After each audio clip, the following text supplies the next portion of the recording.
এটা হচ্ছে লেবার সেফটির জন্য আমাদের এর মধ্যে একটা প্রজেক্ট।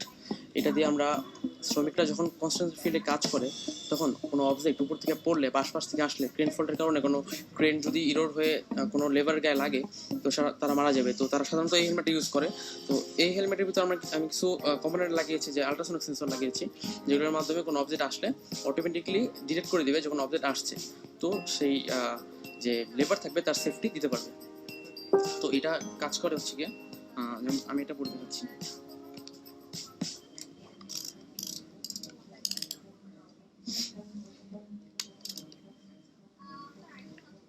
তো এটা 3টা বিদ্যুৎ স্টার্ট হয়। দেন এবার থেকে কিছু আসলে এখানে ভাইব্রেশন করছে, সাথে লাইট জ্বলতেছে। তো আমি লাইট রেখেছি, যদি হ্যামার কোনো রিলে কাজ করে তখন তো সে ভাইব্রেশনটা বুঝতে পারবে না। তো এখানে লাইট রেখেছি এই কারণে যদি সে হ্যামার কাজ করে সে লাইটটা বুঝতে পারবে যে অবশ্য কোনো অবজেক্ট আসছে তার উপর দিয়ে, এই পাশ থেকে, দেন সামনে থেকে, দেন পিছন থেকে, দেন উপর থেকে।